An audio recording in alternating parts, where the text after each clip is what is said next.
대장암은 전조 증상이 없기 때문에 증상이 이미 나타났을 때는 정말 즉각적으로 바로 대처를 하시는 게 너무 중요합니다. 증상이 어떤 건지도 꼭 아셔야 되는데 복통이라든지 배변 습관 변화라고 보시면 됩니다. 화장실에서 단 1초만 투자하셔도 바로 확인을 하실 수 있어요. 모양은 어떤지 색깔은 어떤지 이 두 개가 되게 중요한데 대장암 환자분 같은 경우에는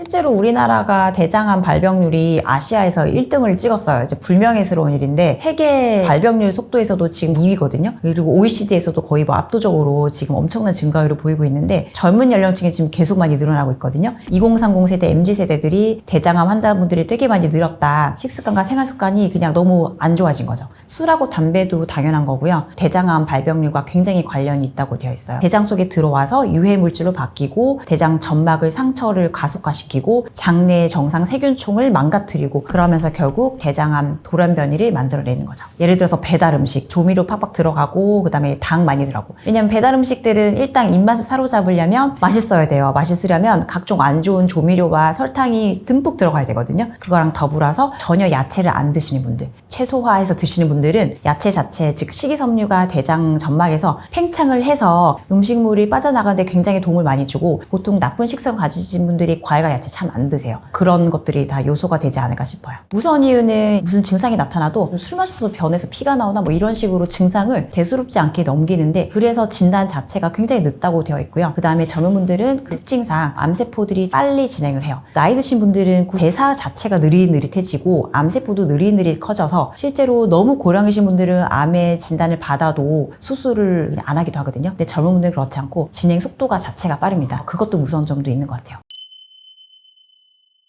대장암은 정말 전조 증상 자체가 없어서 미리미리 검진으로 발견하는 수밖에 없고요. 증상이 이미 나타났을 때는 정말 즉각적으로 바로 대처를 하시는 게 너무 중요합니다. 대장암은 이런 증상이 어떤 건지도 꼭 아셔야 되는데 복통이라든지 배변 습관 변화라고 보시면 되고 평소에 내가 변을 잘 보고 있었는데 갑자기 변이 가늘어졌다 또는 갑자기 설사와 혈변이 반복되더라 아니면 또 심지어 변비가 생겼다 이게 모든 것들이 가능하거든요. 이런 증상이 하루 이틀에 끝나는 게 아니고 최소 일주일 2주 이상 지속이 되더라. 그러면 반드시 병원에 가셔서 검사를 받으셔야 됩니다. 대장도 워낙에 길기 때문에요. 어느 곳에 생기냐에 따라서 증상 자체도 다를 수가 있는데 오른쪽은 이제 오름창자가 있고 왼쪽은 내림창자예요. 내림창자에서부터 쭉 내려가서 항문으로 통해서 변이 나오는 거거든요. 즉 왼쪽 아랫배 쪽은 항문 직장 근처이기 때문에 암덩어리가 생겼을 때 출혈이 반드시 생기거든요. 피가 오래되면 까맣게 되는 건 아시잖아요. 그런데 피가 조금 변을 볼 때 밝은 붉은색의 변이 나온다. 그리고 밑에 내려가는 쪽에 암이 생겼을 때는 잘 막혀서 잘 안 내려가는 거죠. 그래서 변이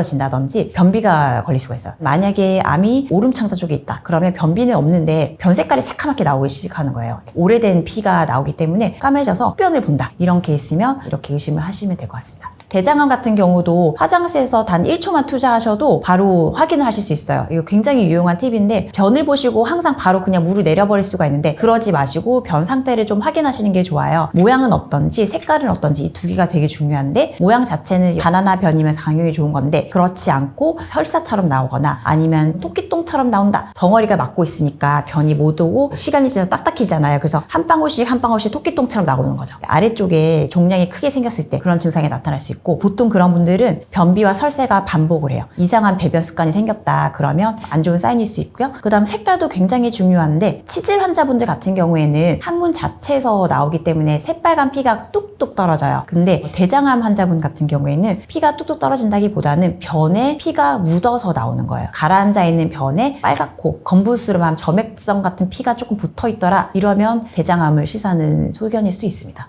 예를 들어서 피가 이제 변에 섞여 있으면 피 비린내가 나는 거죠. 방귀나 변을 볼 때 냄새가 비린내가 조금 나는 경우가 있을 수 있고 그 다음에 암세포는 워낙 빨리 자라기 때문에 또 괴사가 생겨요. 그래서 부패하는 것도 생기기 때문에 뭔가 썩는 냄새, 사수 같은 냄새 그런 냄새를 호소하시는 분도 실제로 있어요. 그래서 대장암 진단받으신 환자분 중에 가족분들이 같이 화장실을 쓰기 힘들 정도로 불쾌한 냄새가 났다라고 말씀하시는 분도 있거든요. 워낙 장내 세균종이 안 좋아져 있기 때문에 변 냄새나 방귀 냄새가 안 좋아질 수는 있어요. 변비는 변이 장 속에 너무 오래 있으니까 장이 안 좋지 않을까. 사실 공식적으로는 관련이 없다고 되어 있긴 해요. 그렇지만 몸에서 좋은 사인은 아니잖아요. 변비가 심하신 분들은 결국에는 수분이라든지 야채 식이섬유를 많이 섭취를 안 하시는 분이라는 거거든요. 그 말은 즉 간접적으로 대장암 발병률하고 연관이 있을 수 있는 거죠. 대장암을 예방하는 데 제일 중요한 거는 우리 장내의 정상 세균총을 유지하는 데 유산균이거든요. 요거트에도 있고 발효 음식에 다 있잖아요. 그래서 그런 것들을 챙겨 드시면 좋은데 유산균을 드실 때는 이제 위를 통과해서 가야 되기 때문에 공복 상태보다는 식사와 같이 드시는 게 좋은 거죠. 그리고 물을 많이 드시는 게 좋을 것 같아요. 많이 드시라고 해서 갑작스럽게 무슨 하루에 뭐 5리터씩 드시면 절대 안 되고요. 왜냐하면 너무 많이 드시면 몸 안에 세포들이 터져버리는 그런 현상, 즉 뇌부종이라든지 이런 안 좋은 현상이 생길 수 있습니다. 성인 기준으로 해서 1.5에서 2리터가 기준이긴 한데 물을 충분히 많이 드셔야지 대장 점막에도 도움이 되고 대변이 배출되는데도 무조건 반드시 수분이 필요하거든요. 수분을 머금어야지 대변이 아주 부드럽게 잘 나갈 수 있어요. 그래서 보통 한 컵 200에서 250 기준으로 해서 하루에 4-5잔 정도는 꼭 드셔야 될 것 같아요. 그리고 이제 그거랑 곁들여서 야채를 드시는 건데 큰 사발? 거기 한 가득이거든요. 그 정도 드시기만 하시면 대장암 발병률이 거의 20에서 35% 이상 감소한다고 되어 있기 때문에 물이랑 더불어서 과일이나 야채를 꼭 잘 챙겨 드시면 좋을 것 같습니다.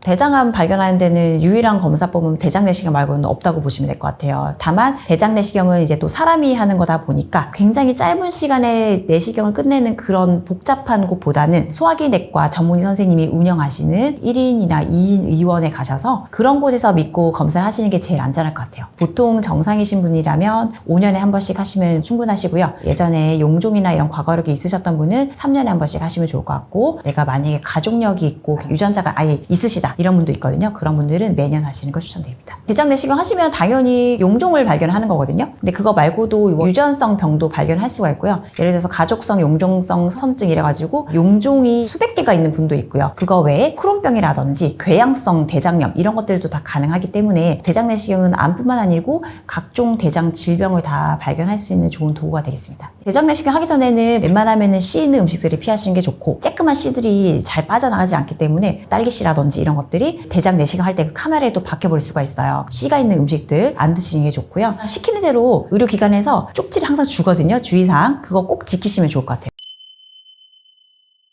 대장암을 유발하는 아주 나쁜 식습관 중에 하나가 운동 안 하는 거랑 가공육 고기 즐겨 드시는 분들이에요. 실제로 이제 영국의 한 연구에서는 TV 시청을 하루에 5시간 이상 하시면 대장암 발병률이 막 35%까지 올라가더라. 왜 그러냐면 움직이지 않고 가만히 있으니까 대장 운동도 잘 안 되고 결국에는 대장암과 연관이 있다. 장시간 아무것도 안 하고 누워 있으신 분들은, 즉 운동을 안 하시는 분들이거든요. 대장암을 그냥 키우는 습관을 가지고 계신다고 보면 될 것 같아요. 화장실에 오래 앉아있는 습관은 치질을 유발하기 때문에 일단 안 좋고요. 오래 앉아있을수록 이제 항문 쪽에 워낙 압력을 가게 되니까 중력의 힘과 더불어서 힘도 계속 주게 되니까 치질 확률과 치액 등의 화병증을 일으킬 수 있는 이제 요소가 되는데, 오래 앉아있는 것 자체도 사실은 대장암 자체와 직접적인 관련은 없는데 항문 쪽에 안 좋은 습관을 유발하다 보니까 결국에는 이게 뭐 점막에 손상을 주니까 항문에도 암이 생길 수 있거든요. 그래서 이런 쪽으로는 관련이 있을 수 있겠죠. 대장암에 관해서 간략하게 말씀을 드렸는데요. 대장암은 아주 서구식 암이라고 할 만큼 식습관과 생활습관과 엄청나게 관련이 많습니다. 그래서 그런지 유독 우리나라에서도 많은 증가율을 보이고 있고, 어떻게 하면 대장암에 안 걸릴 수 있는지, 대장암에 걸렸다면 어떻게 빨리 이를 눈치를 채고 병원에 갈 수 있는지 알려드렸습니다. 그래서 여러분들도 이 영상을 보시고 대장암과 멀어지는 식습관과 행동 잘 관리하셔서 건강한 생활 습관 통해서 건강한 몸 유지하시면 좋을 것 같습니다.